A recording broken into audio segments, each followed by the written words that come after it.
Ladies and gentlemen, welcome to another edition of World Talks here on TVP World, where every word matters.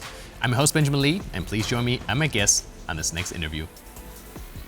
As Donald Trump begins forming his administration for a second term in the White House, his early choices hint at a distinctive and potentially transformative approach to both domestic and foreign policy.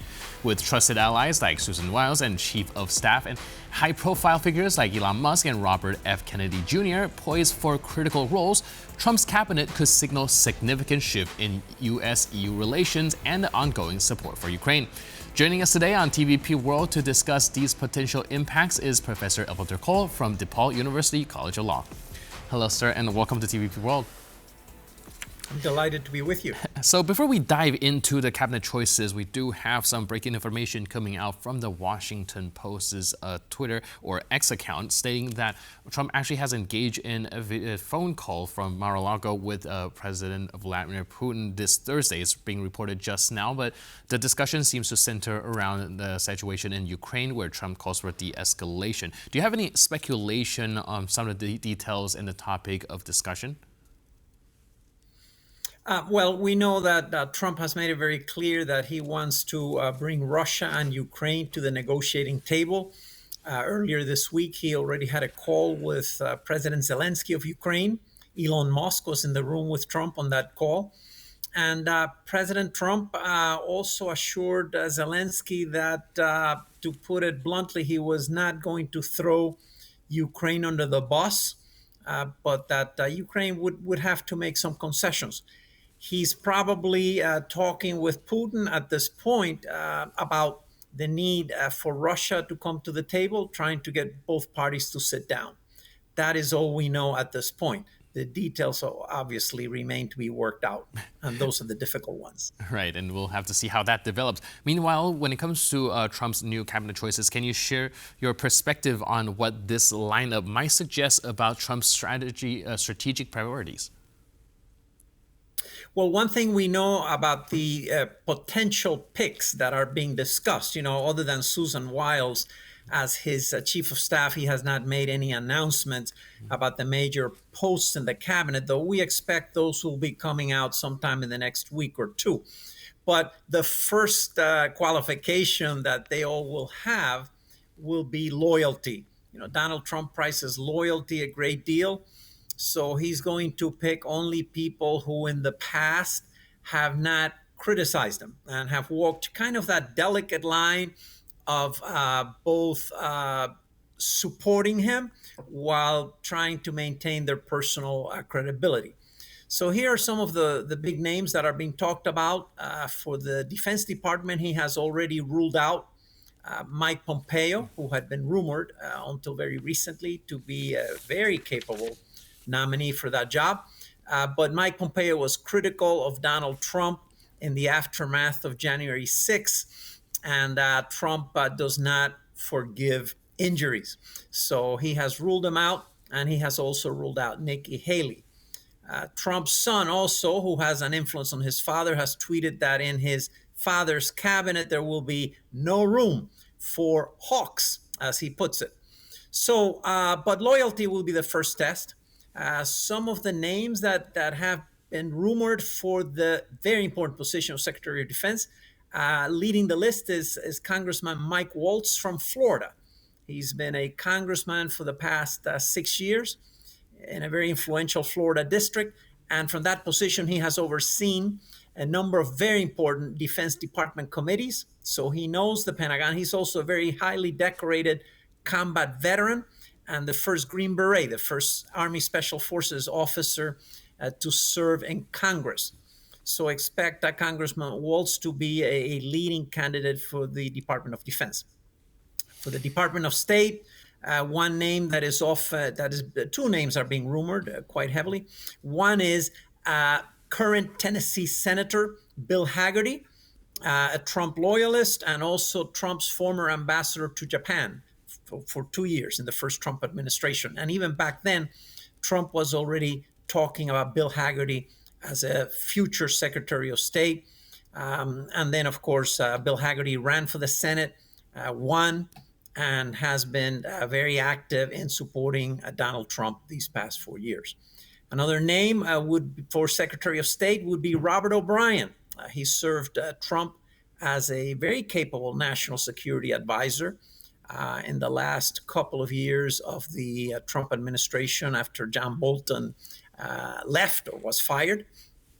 And Robert O'Brien is very well connected in Washington circles, knows national security policy quite well, and also has extensive international links as a function of his former job as national security advisor, was very active in the Middle East peace negotiations that led to the Abraham Accords, and again has remained loyal to Trump. So those are two big jobs, some of the names that are being considered. And then, the third most important job, I think, would be Secretary of the Treasury of the United States. The two leading names for that are that of Scott Bessent and also John Paulson, both of them very, very prominent Wall Street financiers, hedge fund managers, and very strong supporters of Donald Trump over the years. The ties, in fact, go back to the days of Donald Trump as a New York real estate developer. So these ties run deep, and both of these men are very much in the run for that top job. Right, so it does seem like Trump will be surrounding himself with people that are indeed loyal to him. And one of the name being floated around recently is as the national security advisor is Richard Grenell, and that has raised a little bit of eyebrow when it comes to his role and his views in Europe when it comes to Ukraine and NATO. Do you think his position and his stance on Ukraine and NATO might have a strain on U.S. and EU relations? Yes, Richard Grenell would be a problematical appointment for our European allies because when he was ambassador to Germany, it's not just that he said some very undiplomatic things, it's that he said them in public. And one of the rules of effective diplomacy is if you're the ambassador to Germany and you want to criticize German companies or the German government, you should do that, but you should do that in private. You should convey that to the German government privately, firmly, candidly, but in private. And he was given to making all kinds of public statements, and he wound up alienating a lot of the German establishment with which he needed to get along. So he was not a particularly effective ambassador to Germany.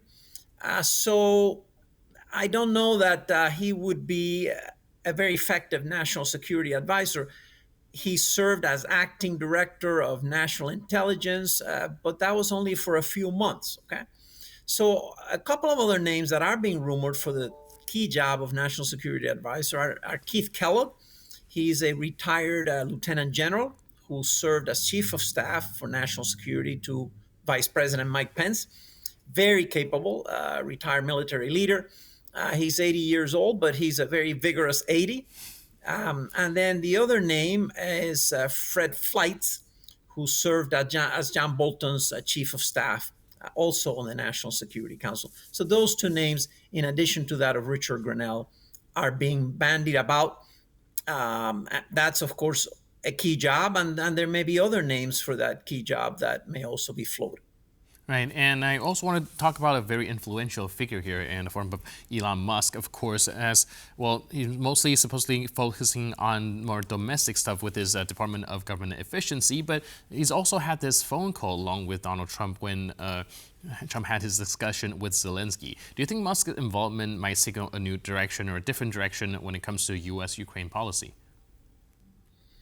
Well, so Musk has some very unconventional views on just about everything.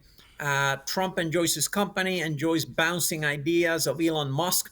So expect Musk to be an informal advisor to Trump beyond the official roles that Trump may give him. And this is one of the qualities of Donald Trump that infuriates a lot of people, but it's part of who he is.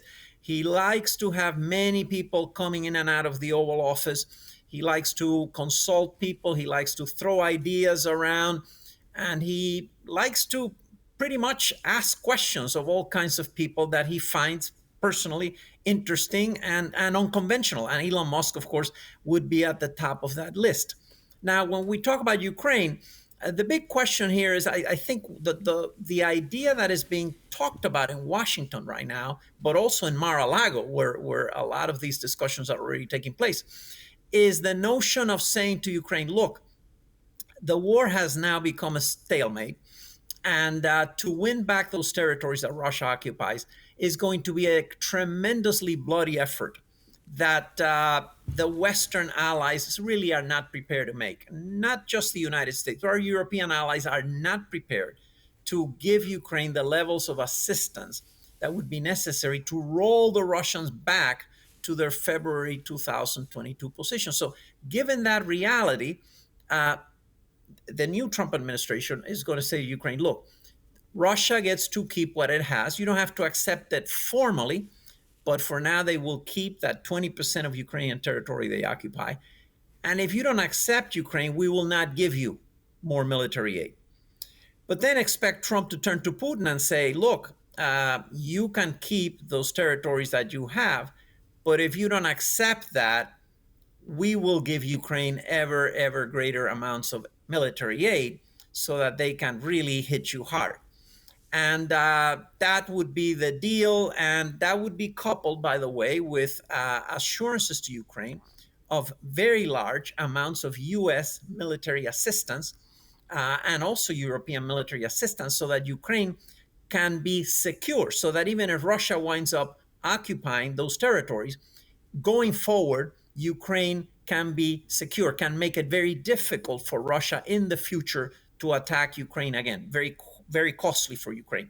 To do something other than accept that deal, if you think about the fact that already within Ukraine itself, there's a growing war weariness, a sense that a lot of young men are being killed in this war, and that maybe this admittedly bitter pill of accepting the conditions on the ground may be preferable as long as Ukraine has a long shot, not just at surviving, not just as remaining independent, but also as moving forward as a flourishing democracy with sufficient military strength to make it impossible for Russia to contemplate again another war in the future.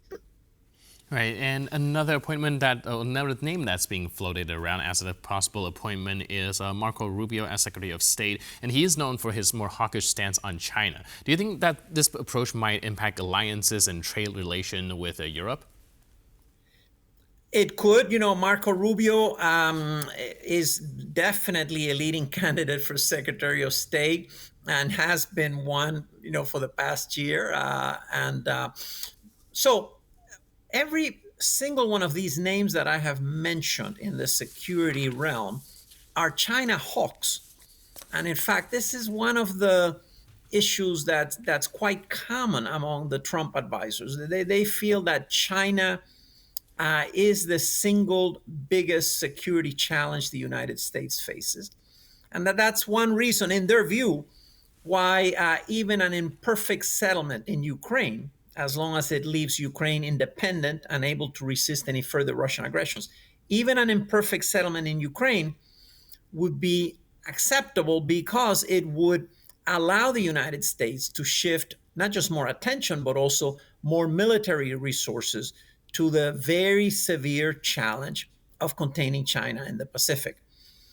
But of course, there's a whole set of issues that you just underlined, which is the commerce, the trading issues, the economic issues. If the United States starts engaging in an all-out trading war with our close allies in the Pacific and in Europe, that will undermine our efforts at strengthening our security and our ties with those allies. So the Trump administration is going to have a great deal of tension between two wings. On the one hand, there's going to be what I call the tariff wing, the protectionist wing. Expect Robert Lighthizer, for example, to become the next U.S. trade representative, most likely. He played that role in the first Trump administration. And that wing will push for very high tariffs, not just on China, but also on some of our Asian allies and European allies. That is going to be in tension with the U.S. security requirements and also with people in the Treasury Department, with these financiers that may wind up in the Treasury Department, even with Elon Musk, all of whom believe in some kind of freer trading international system, in which, by the way, the United States happens to do very well. And we don't want to be in a situation where, in exchange for placing high tariffs, for example, on European companies, then American companies such as Apple, Microsoft, Boeing gets hammered by very high European tariffs. So those are the risks of a trade war. And I think that Trump's Secretary of the Treasury picks, whoever it is, and some of his national security advisors and State Department advisors are going to say, okay, we have to be careful that in our efforts to impose tariffs on other countries, we don't wind up alienating some of our allies and even pushing some of them into China's arms. Right, so we definitely have to see who the appointees are and how this situation develops. In the meantime, thank you so much for your input and insight. Really appreciate it. And thanks for being with us on TVP I'm World. always delighted. Thank you. Cheers. Thank you. And thank you for watching this edition of World Talks. But for more news, update, commentary, please stay tuned to TVP World.